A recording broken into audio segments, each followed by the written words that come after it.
Today, an indictment was unsealed, charging Donald J. Trump.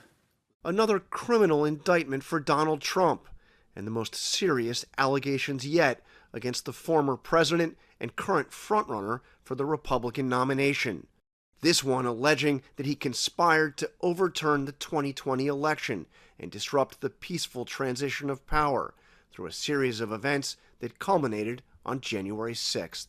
The attack on our nation's capital on January 6th, 2021, was an unprecedented assault on the seat of American democracy. As described in the indictment, it was fueled by lies. A grand jury today handing up 4 felony counts against the former president after a year-and-a-half-long investigation by the Department of Justice.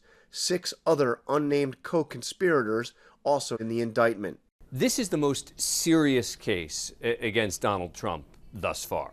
The special counsel is basically alleging that Donald Trump led an effort to overturn the election and that he was directly involved in it. He was making phone calls. He was helping to organize it. He was leading it. That's the critical legal point here. It's clear that Jack Smith has left no stone unturned here. We know that he's spoken to the former Vice President Mike Pence, for example, Trump's former Chief of Staff Mark Meadows. So high-level officials, but it's not just those high-level officials, those people who were around him the day of January 6th. It's all sorts of witnesses. Trump telling ABC News tonight that the charges brought on by special counsel Jack Smith are a, quote, pile-on and ridiculous. ABC News has learned that the other co-conspirators mentioned in the report likely include Rudy Giuliani, former Trump lawyer John Eastman, attorney Sidney Powell, former Justice Department official Jeffrey Clark, and attorney Kenneth Cheeseborough. The indictment alleges Trump and his co-conspirators made false claims about the 2020 election and that they knew they were false, telling pervasive and destabilizing lies about election fraud.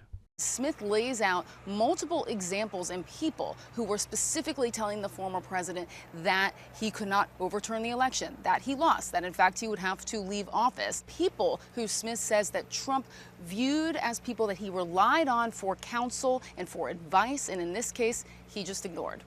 As part of the alleged conspiracy, the indictment alleges Trump not only hosted and pressured officials in the Oval Office, but also pushed officials in certain states to ignore the popular vote, disenfranchise millions of voters, dismiss legitimate electors, and ultimately cause the ascertainment of and voting by illegitimate electors in favor of the defendant. Arizona was one of those states where the special counsel says local officials were pressured by the president. And I said, you're asking me to do something that's never been done in history, the history of the United States, and I'm going to put my state through that without sufficient proof, and that's going to be good enough with me?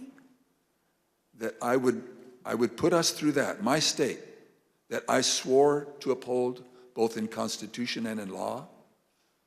No, sir. The indictment also details Trump's pressure campaign to get Vice President Mike Pence to alter the election results on January 6th, including a phone call on January 1st where Pence said he didn't have the authority to do what Trump was asking him to do. Trump responding, "You're too honest." Hold the line! Hold the line! Trump's efforts came to a head on January 6th, 2021. We're going to walk down to the Capitol because you'll never take back our country with weakness. You have to show strength and you have to be strong. The then president rallying thousands of diehard supporters just 2 miles from where Congress was preparing to certify Joe Biden's victory. Trump pressuring Pence to block the move. If Mike Pence does the right thing, we win the election. Within minutes of the speech, thousands of Trump supporters stormed the Capitol building, forcing Vice President Pence, lawmakers, and staffers to flee and hide. The indictment highlighting Trump's alleged exploitation of the violence and chaos at the Capitol, saying he did not ask the rioters to leave the Capitol, but instead falsely suggested the crowd at the Capitol was being peaceful. Officer Michael Fanone, a father of 4, suffered a traumatic brain injury and minor heart attack on the scene. Some of the people in the crowd, while I was getting tased, they were stripping my gear off of, off my vest. They stripped my badge off, my radio. Individuals in the crowd that tried to get my gun. At one point, people started chanting, "Kill him with his own gun." And at that point, self-preservation kicked in. Special Counsel Jack Smith paying tribute to officers like Fanone in his remarks today. The men and women of law enforcement who defended the U.S. Capitol on January 6th are heroes.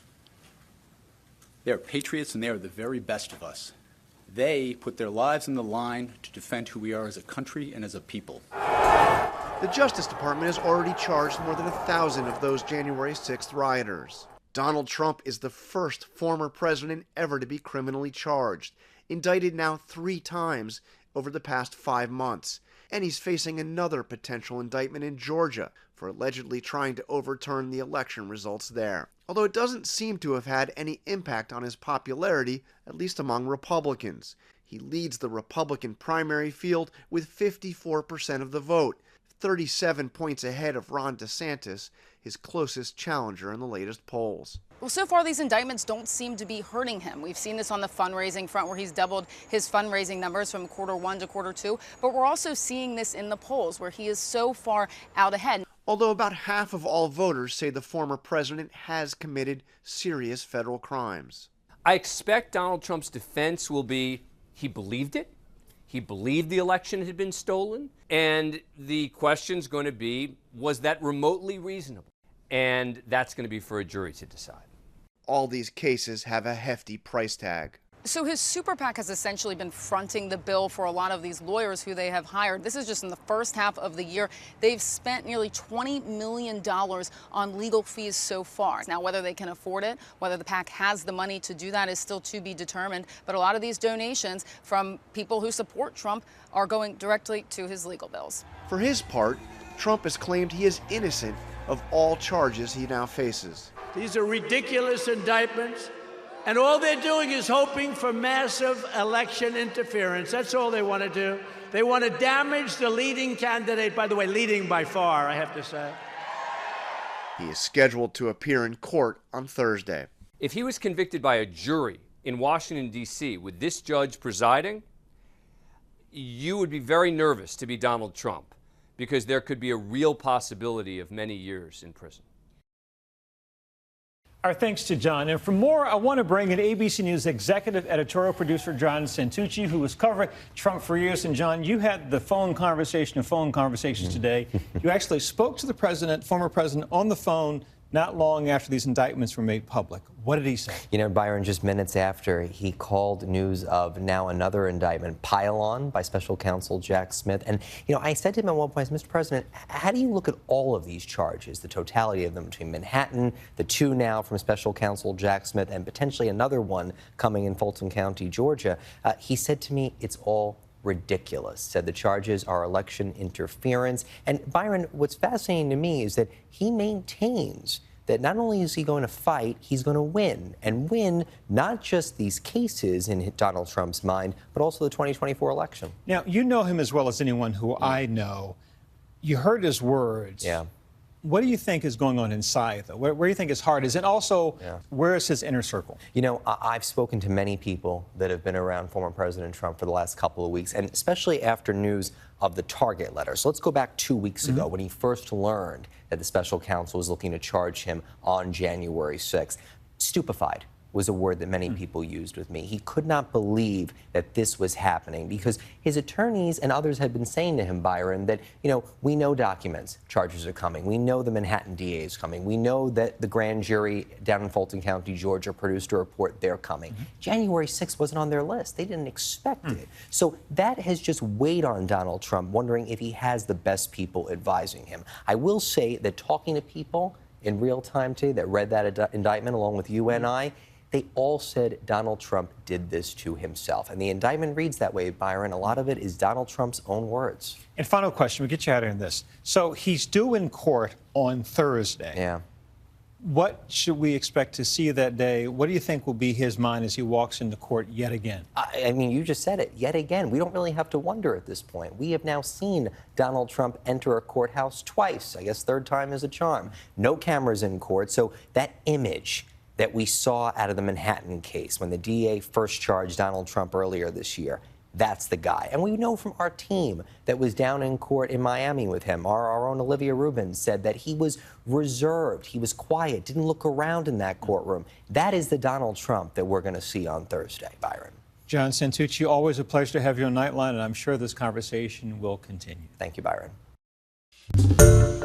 Hi, everyone. George Stephanopoulos here. Thanks for checking out the ABC News YouTube channel. If you'd like to get more videos, show highlights, and watch live event coverage, click on the right over here to subscribe to our channel. And don't forget to download the ABC News app for breaking news alerts. Thanks for watching.